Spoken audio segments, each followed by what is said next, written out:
ନୟାଗଡ଼ରେ ଚାଞ୍ଚଲ୍ୟ ବନ୍ଦ ଘରୁ ଉଦ୍ଧାର ହେଲା ବାପା ଝିଅଙ୍କ ମୃତଦେହ। 5 ବର୍ଷର ଝିଅର ମୃତଦେହ ବେଡ୍ ଉପରେ ପଡ଼ିଥିବା ବେଳେ ବାପାଙ୍କ ମୃତଦେହ ଝୁଲନ୍ତା ଅବସ୍ଥାରେ ମିଳିଛି। ଏହି ଘଟଣା ଘଟିଛି ଦେବୋତ୍ତର ଲେନ୍ 4ରେ। ମୃତକ ହେଲେ ପୁଲକ ବିଶ୍ୱାଳ ଓ ତାଙ୍କ 5 ବର୍ଷର ଝିଅ ପଲକ ବିଶ୍ୱାଳ। 5 ମାସ ପୂର୍ବରୁ ଦ୍ୱିତୀୟ ବିବାହ କରିଥିଲେ ପୁଲକ। ଆଗରୁ ତାଙ୍କର ପ୍ରଥମ ପତ୍ନୀଙ୍କ ମୃତ୍ୟୁ ହୋଇଥିଲା। ଗତ ସୋମବାର ବାପ ଘରକୁ ଯାଇଥିଲେ ପୁଲକଙ୍କ ପତ୍ନୀ। ଗତକାଲି ସେ ଫେରିବା ପରେ ଦେଖିଥିଲେ ଘର ଭିତର ପଟୁ ବନ୍ଦ ରହିଛି।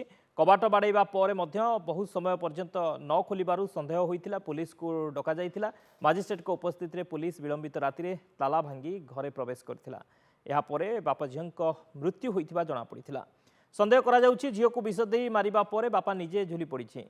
ପୁଲିସ ଘଟଣାର ତଦନ୍ତ କରୁଛି। ତେବେ ବାପ ଝିଅଙ୍କ ମୃତଦେହ ବନ୍ଦ ଘରୁ ଉଦ୍ଧାର ହୋଇଛି। ନୟାଗଡ଼ରେ ଏ ଚାଞ୍ଚଲ୍ୟ ବନ୍ଦ ଘରୁ ଉଦ୍ଧାର ହୋଇଛି ବାପ ଝିଅଙ୍କ ମୃତଦେହ। 5 ବର୍ଷର ଝିଅର ମୃତଦେହ ବେଡ୍ ଉପରେ ଏବଂ ଝୁଲନ୍ତା ଅବସ୍ଥାରେ ବାପାଙ୍କ ମୃତଦେହ ଉଦ୍ଧାର ହୋଇଛି। ଏ ଘଟଣା ଘଟିଛି ନୟାଗଡ଼ର ଦେବୋତ୍ତର ଲେନ୍ 4ରେ। ମୃତକ ହେଉଛନ୍ତି ପୁଲକ ବିଶ୍ୱାଳ ଏବଂ ତାଙ୍କର 5 ବର୍ଷର ଝିଅ ପଲକ ବିଶ୍ୱାଳ। 3 ମାସ ପୂର୍ବରୁ ଦ୍ୱିତୀୟ ବିବାହ କରିଥିଲେ ପୁଲକ। ଆଗରୁ ତାଙ୍କର ପ୍ରଥମ ପତ୍ନୀଙ୍କ ମୃତ୍ୟୁ ହୋଇଥିଲା। ଗତ ସୋମବାର ବାପ ଘରକୁ ଯାଇଥିଲେ ତାଙ୍କର ଦ୍ୱିତୀୟ ପତ୍ନୀ। ଗତକାଲି ସେ ଫେରିବା ପରେ ଦେଖିଥିଲେ ଘର ଭିତର ପଟୁ ବନ୍ଦ ରହିଛି ଏବଂ ଡାକିବା ପରେ କବାଟ ବାଡ଼ାଇବା ପରେ ମଧ୍ୟ କେହି ଶୁଣି ନଥିଲେ। ବହୁ ସମୟ ପର୍ଯ୍ୟନ୍ତ କେହି ଖୋଲି ନଥିଲେ କବାଟ। ସନ୍ଦେହ ହୋଇଥିଲା। ପରେ ପୁଲିସକୁ ଡକାଯାଇଥିଲା। ମାଜିଷ୍ଟ୍ରେଟଙ୍କ ଉପସ୍ଥିତିରେ ପୁଲିସ ବିଳମ୍ବିତ ରାତିରେ ତାଲା ଭାଙ୍ଗି ଘରେ ପଶିଥିଲା ଏବଂ ବାପା ଝିଅଙ୍କ ମୃତଦେହ ଉଦ୍ଧାର କରିଛି ପୁଲିସ। ସନ୍ଦେହ କରାଯାଉଛି ଝିଅକୁ ବିଷ ଦେଇ ମାରିବା ପରେ ବାପା ନିଜେ ଝୁଲି ପଡ଼ିଛନ୍ତି, ଆତ୍ମହତ୍ୟା କରିଛନ୍ତି ଏ ସନ୍ଦେହ କରାଯାଉଛି। ପୁଲିସ ଘଟଣାର ତଦନ୍ତ କରୁଛି। ପ୍ରକୃତ କାରଣ କ'ଣ, କାହିଁକି ବାପ ଝିଅ ଏଭଳି ଭାବରେ ତାଙ୍କର ମୃତ୍ୟୁ କେମିତି ହେଲା, ଯାହା ଅନୁମାନ କରାଯାଉଛି ଯେ ବାପା ପ୍ରଥମେ ଝିଅକୁ ହତ୍ୟା କରିଛନ୍ତି ବିଷ ଦେଇ, ପରେ ନିଜେ ଆତ୍ମହତ୍ୟା କରିଛନ୍ତି ଯାହା ଅନୁମାନ କରାଯାଉଛି। ତା ଉପରେ ମଧ୍ୟ ତଦନ୍ତ ଚାଲିଛି। ପୁଲିସ ପହଞ୍ଚି ତଦନ୍ତ କରୁଛି ପ୍ରକୃତରେ ଘଟଣା କ'ଣ, କେମିତି ମୃତ୍ୟୁ ହେଲା ଏବଂ ଏ ମୃତ୍ୟୁ ପଛର କାରଣ କ'ଣ, କାହିଁକି 2 ଜଣ ଆତ୍ମହତ୍ୟା କଲେ, ଅର୍ଥାତ୍ ବାପା କାହିଁକି ଆତ୍ମହତ୍ୟା କଲେ, ଝିଅକୁ କାହିଁକି ମାରିଲେ, ଏ ତମାମ ଦିଗକୁ ନେଇ ପୁଲିସ ତଦନ୍ତ କରୁଛି। ତେବେ ପ୍ରଥମ ପତ୍ନୀଙ୍କର ମୃତ୍ୟୁ ପରେ ଦ୍ୱିତୀୟ ବିବାହ କରିଥିଲେ ଯିଏକି ପୁଲକ ବିଶ୍ୱାଳ ଏବଂ ଦ୍ୱିତୀୟ ପତ୍ନୀ ସୋମବାର ବାପ ଘରକୁ ଯାଇଥିଲେ ଏବଂ କାଲି ଯେତେବେଳେ ଫେରିଥିଲେ କବାଟ ବନ୍ଦ ଥିଲା। ଡାକିବା ପରେ କେହି କବାଟ ଖୋଲି ନଥିଲେ।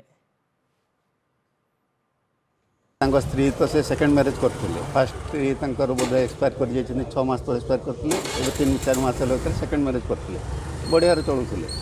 କିନ୍ତୁ ତାଙ୍କ ମିସେସ୍ ଏବେ 4-5 ଦିନ ହେଲା ଘରେ ନାହାନ୍ତି, ତାଙ୍କ ବାପା ଘରକୁ ଯାଇଥିଲେ। ତା ଭିତରେ ତାଙ୍କର କ'ଣ ଡିଷ୍ଟର୍ବାନ୍ସ ହେଇଥିବ, ସେଇ ଭିତରେ ବୋଧେ ସେଥିଲାଗି ସେ ଛାଡ଼ିକି ଯାଇଥିବେ ବୋଲି ମୁଁ ଭାବୁଛି ଯା। କିନ୍ତୁ କାଲି ରାତିରେ ତାଙ୍କ ସ୍ତ୍ରୀ ଆସିଥିଲେ। ମୁଁ ତାଙ୍କୁ ଏଇ ଛକରେ ଦେଖିଲି, ତାଙ୍କ ଭାଇଙ୍କ ସହିତ ବସିକି ଆସୁଥିଲେ। ତାଙ୍କ ଘର ଲକ୍ ଥିଲା, ଭିତର ପଟୁ ଲକ୍ ଥିଲା। ଛାଡ଼ିବା ପାଇଁ ଆମ ଦିଦିଙ୍କୁ ଛାଡ଼ିବା ପାଇଁ ଆସିଲା ପରେ ଦେଖିଲା ବେଳକୁ ଲକ୍ ଅଛି ସବୁ ପଟୁ। ତ ମୁଁ ଡାଉଟ୍ ପଡ଼ିଲି କୁଆଡ଼େ ଗଲେ କ'ଣ କଲେ, ମୋବାଇଲ୍ ଦୁଇଟା ଅଫ୍ ଅଛି ତ ଲାଗୁନି। ବହୁତ ସମୟ ଟ୍ରାଏ କଲି, ବଡ଼ ଭାଇଙ୍କ ସହିତ କଥା ହେଲି କି ଏମିତି ଅଛି ପ୍ରୋବ୍ଲେମ୍, ତ ଅଲଗା ନମ୍ବର କିଛି ଅଛି କି କୁଆଡ଼େ ଗଲେ ଆପଣ ଜଣେଇଛନ୍ତି। ତାଙ୍କ ସହିତ କଥା ହେଲି, ସେ କହିଲେ ନାଇଁ ମୋତେ ଜଣେଇ ନାହାନ୍ତି ସେ କିଛି, ଆଉ ଟିକେ ଅପେକ୍ଷା କର, ଦେଖ ଟିକେ ସମୟ ସେଠି ଅପେକ୍ଷା କର। ଅଧଘଣ୍ଟା ଅପେକ୍ଷା ପରେ ମୁଁ ତାପରେ ଆମ ଦିଦିକୁ ନେଇକି ଘରେ ଛାଡ଼ିକି ଆସିଲା ପରେ ହଁ ଘର ବନ୍ଦ ଥିଲା। ବାହାରକୁ ଗଲେ କ'ଣ ଦେଖାଯାଉଥିଲା? ବାହାର ପଟେ ସେ ଆସିକି ମୁଁ ଜଣେ ଭାଇ ଥିଲେ ମୋ ସହିତ ଯାଇକି ପଛପଟେ ଦେଖିଲି ଝିଅର ଗୋଡ଼ ଖାଲି ଦେଖାଯାଉଥିଲା। ତ ଝିଅକୁ ଡାକିଲି, ସେ ଶୁଣିଲେନି କିଛି। ନ ଶୁଣିବାରୁ ତାର ବାଧ୍ୟରେ 100 କଲ୍ କରିକି ମୁଁ ସାର୍ଙ୍କୁ ଡକେଇକି ମାନେ ଘର ଭାଙ୍ଗିକି। ବନ୍ଦ ଘରୁ ବାପା ଝିଅଙ୍କ ମୃତଦେହ ଉଦ୍ଧାର ହୋଇଛି। ତେବେ ମୃତ୍ୟୁର କାରଣ କ'ଣ, କିଭଳି ମୃତ୍ୟୁ ହୋଇଛି ତାକୁ ନେଇ ପୁଲିସ ତଦନ୍ତ କରୁଛି। ଯାହା ଅନୁମାନ କରାଯାଉଛି, ପ୍ରାଥମିକ ଅନୁସନ୍ଧାନରୁ ଯାହା ଅନୁମାନ କରାଯାଉଛି, ପ୍ରଥମେ ବାପା 5 ବର୍ଷର ଝିଅକୁ ବିଷ ଦେଇ ହତ୍ୟା କରିଛନ୍ତି, ପରବର୍ତ୍ତୀ ସମୟରେ ନିଜେ ଝୁଲି ପଡ଼ିଛନ୍ତି, ଆତ୍ମହତ୍ୟା କରିଛନ୍ତି, ଏଭଳି କିଛି ଅନୁମାନ କରାଯାଉଛି। ଚିତ୍ତରଞ୍ଜନ ପାଶା ନୟାଗଡ଼ ରିପୋର୍ଟର ଆମ ସହିତ ଯୋଡ଼ି ହୋଇଛନ୍ତି, ଅଧିକ ଆଲୋଚନା କରିବା। ଚିତ୍ତରଞ୍ଜନ, କିଛି ଜଣାପଡ଼ିଲାଣି ଏ ମୃତ୍ୟୁର ପଛର କାରଣ କ'ଣ? ଯାହା ଅନୁମାନ କରାଯାଉଛି ଯେ ବାପା ପ୍ରଥମେ ଝିଅକୁ ହତ୍ୟା କରିଛନ୍ତି, ପରବର୍ତ୍ତୀ ସମୟରେ ନିଜେ ଆତ୍ମହତ୍ୟା କରିଛନ୍ତି, ଏ କଥା କିଛି ପ୍ରମାଣିତ ହେଲାଣି କି? ଏବଂ ଏ ମୃତ୍ୟୁ ପଛର କାରଣ କ'ଣ, କ'ଣ ପାରିବାରିକ ବିବାଦ ଥିଲା କି? ଏସବୁ ତମାମ ଦିଗ ବିଷୟରେ କ'ଣ ସୂଚନା ଆସୁଛି? शक्ति देखा जदि विलंबित राति नयागढ़ देवतर लेन 4 रे एक अभावन घटना घटी जाइए। बाप झीर मृत होती ଯାହାକୁ ନେଇ ନୟାଗଡ଼ ଅଞ୍ଚଳରେ ଗୋଟେ ଶୋକାକୁଳ ପରିବେଶ ସୃଷ୍ଟି ହୋଇଛି।